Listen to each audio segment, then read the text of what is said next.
Hello everyone and welcome to a new video. Today I am reviewing Descendant of the Crane by Joan.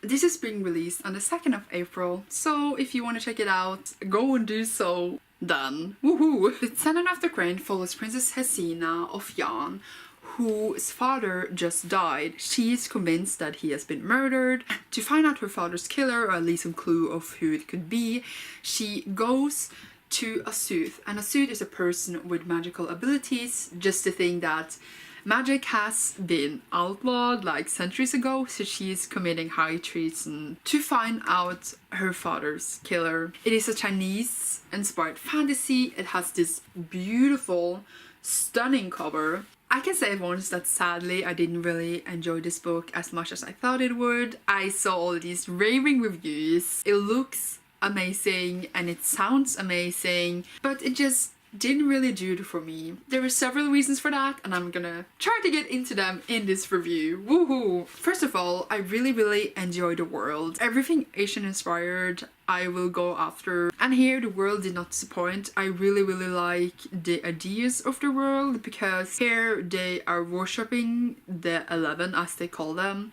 and they were really these figures from long ago that took down the leaders in the kingdom and wanted equality for everyone, and they're like worshipping them. And I felt like the whole history parts of the story were really interesting. Again, I like the world, but that's where I guess the liking sort of stops, because it's not enough to carry the story. The writing is really off for me. I didn't like the writing at all. I guess that's a personal preference, but for example, they would have this conversation and talking and try like to explain things, I guess, or something that happened, or world building, or just general anything, and then the dialogue just stops and we get like either if it's like a whole page or just like a paragraph, or what they are saying, like not a summary, but like they go out of the dialogue and then into the character's head, where like we just get an explanation of what they said, and then we go into the dialogue again.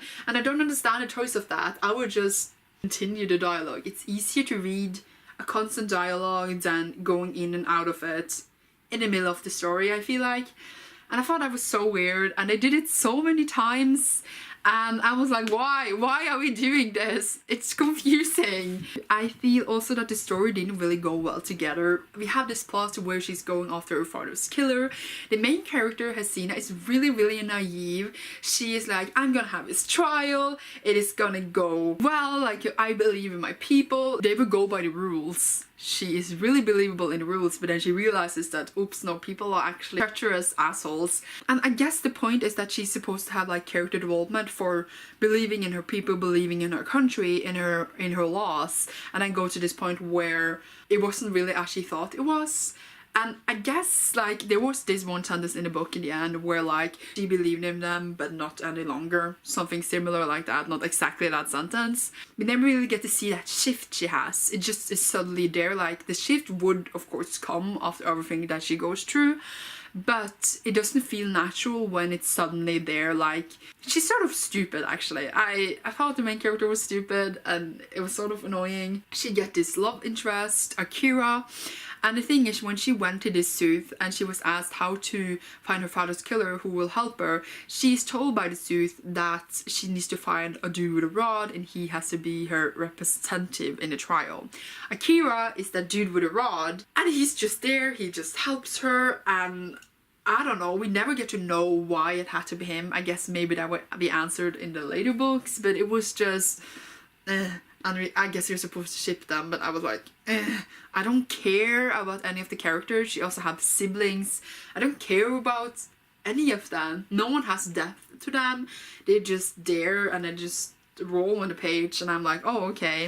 I think the character I liked the most was Sun Ying, if that was his name, her brother. I felt like he had more depth to them than any of the other characters, and I sort of liked him. There's so many weird plots in this, and they all just feel like jumble up together. In the book we also go on this journey, like not a spoiler, but we go on this journey and it's there, and then we just go home again, and I just feel like we could have done so much with that, but I guess we didn't want to spend time on it. But I just feel like here you have the chance to show us things, but we didn't get to see anything, and it was sort of a bummer. I felt like it would be a cool journey, but it was just like, oh, we're here, and they were there, and then they went back again. I feel like the author has really many great ideas. Like, she has this thing here at the court where like there is a evil person, she has the conflicts with her people, she has the conflicts with the neighboring countries, she has conflicts in her family, with her mother, with her father, which we find out later,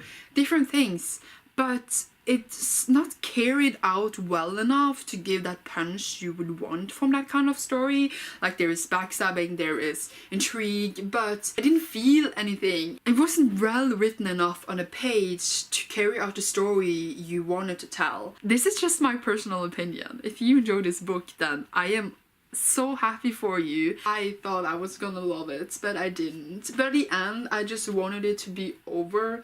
The ending was interesting, but really expected. I was sitting on it the whole book, and when it happened, I was like, it wasn't that shocking, because it was sort of obvious, but that's fine. Guessing the plot twist can be so random though, because I could have been wrong, but like, it just felt like it was gonna go that way, and it did, and it's fine. There are some reviews throughout here. Some of them I thought were really interesting, but when it happens, I am just in a moment of confusion, because I don't understand what's happening. Or like, I understand what's happening, but it's written so jumbled and weird, so I was like, wait, what is actually going on in this scene? And I think that's just the general, I guess, problem that I have with it, is that, as I said, it has so many things going for it, but when it happens, it's like, what is actually happening? I had to reread passages because I didn't really catch how and why and etc. I can't find the words to describe how I was feeling. The story had great potential, but it let me sadly down. If you feel like this could be a story for you, then go ahead.